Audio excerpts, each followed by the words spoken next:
ഇനി ഞങ്ങൾ മുഗൾ ഗാർഡനിലേക്കാണ് പോകുന്നത്. കാശ്മീരിലെ മറ്റൊരു അറിയപ്പെട്ട സ്ഥലമാണ് മുഗൾ ഗാർഡൻ. നിഷാദ് മുഗൾ ഗാർഡൻ എന്നാണ് ഇതിൻ്റെ പേര്. മുഗൾ ഗാർഡൻ മറ്റൊന്നുകൂടെ ഞങ്ങൾ മുമ്പ് പോയിട്ടുണ്ട്. അതിനേക്കാൾ വിശാലമായ മുഗൾ ഗാർഡൻ, ശരിയായ മുഗൾ ഗാർഡൻ എന്ന് പറയപ്പെടുന്നത് ഇവിടെ തന്നെ. മറ്റൊരു ഗാർഡൻ, അതായത് അത് കോട്ടയുമായി ബന്ധപ്പെട്ടാണ്. ഞങ്ങളവിടെ എത്തി.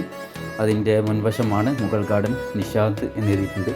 ഞങ്ങൾ ഇതിനുള്ളിലേക്ക് കയറി. ഇതിൽ വളരെ വിശാലമായ മുഗൾ ശില്പകല പോലെ തോന്നിപ്പിക്കുന്ന, അതായത് ഉള്ളിൽ കയറിയാൽ തന്നെ അത്രയും വളരെ വിശാലമായൊരു ഗാർഡനാണ് മുഗൾ ഗാർഡൻ. ഞങ്ങളിവിടെ ഉള്ളിൽ കയറി അനവധി ഫോട്ടോസൊക്കെ എടുത്തു. ഇതിനും തന്നെ പർവ്വതങ്ങളും എല്ലാ സ്ഥലങ്ങളും അത്രയും വിശാലമായി കിടക്കുകയാണ്. ഇവിടെ വെള്ളം വലിക്കുന്ന തോടുകളൊക്കെ അതിനുള്ളിലുണ്ട്. അങ്ങനെയുള്ള ഒരു വളരെ മഹത്തായ ഒരു ഗാർഡൻ തന്നെയാണ് ഈ മുഗൾ ഗാർഡൻ എന്ന് പറയപ്പെടുന്നത്. അങ്ങനെ ഞങ്ങളവിടെ എത്തി കുറേ ഫോട്ടോസ് എടുത്തു. പിന്നെ ഇതങ്ങനെ നടന്നു നോക്കുമ്പോൾ മലകൾ കണ്ടില്ല. പിറകിലൊക്കെ മലൻ്റെ രംഗങ്ങളാണ്. തണുപ്പുണ്ട് ഇവിടെയൊക്കെ. ഈ മലയിൽ നിന്ന് വരുന്ന അരുവികൾ ഇതിൻ്റെ ഉള്ളിലൂടെ പോകുന്നുണ്ടാണ് ഇതിൻ്റെ പ്രത്യേകത. അരുവികൾ ഇതിൻ്റെ നടുവിലൂടെയൊക്കെയുള്ള വെള്ളമായിട്ട് ഒളിച്ചു പോകുന്നുണ്ട്.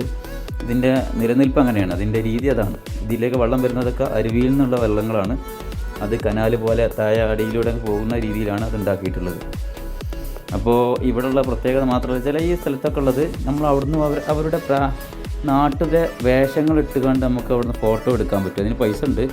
അവിടെ ഇങ്ങനെ തൂക്കിയിട്ട് കണ്ടില്ല. ഇതൊക്കെ അവിടുത്തെ നാട്ടിലത്തെ കാശ്മീരി ഡ്രസ്സുകളാണ്. ഇതിൽ നമുക്ക് അവരുടെ പ്രാദേശിക ആ ഡ്രസ്സിൽ ഫോട്ടോ എടുക്കാനുള്ള ഒരു അവസരമാണ്. പക്ഷേ അതിന് അത്രയും പൈസ ഒരു വാങ്ങും. പൈസേൻ്റെ കാര്യത്തിൽ ഒരു നല്ല വാങ്ങേണ്ടതെന്നുള്ളത് മാത്രമാണ്. നോക്കിയിട്ട് വാങ്ങിയാൽ മതി, കയറിയാൽ മതി. അതിന് ശ്രദ്ധിക്കാതെ നിൽക്കുകയാണ് ഒരു നിനക്ക് നല്ലത്. അങ്ങനെ ഞങ്ങൾ അങ്ങനെ വീണ്ടും ഉള്ളോട്ട് പോയത്. കുറേ നോക്കാണ്ട് ഇതിന്. അത്രയും സ്ഥലങ്ങളുണ്ട്. അത്രയും സമയം ഇതിവിടെ ഒരു സമയം ചിലവഴിക്കുക. അത്രയും സമയം ഇവിടെ ആവശ്യമാണ്. അത് അത്രയും നടന്ന് കാണാനുണ്ട്. മരങ്ങളും അരുവികളും കണ്ടില്ല. ആ വെള്ളമാണ് പോകുന്നത്. താഴെ കൂടെ വെള്ളം അങ്ങനെ ഒഴുകി പോകുന്നു.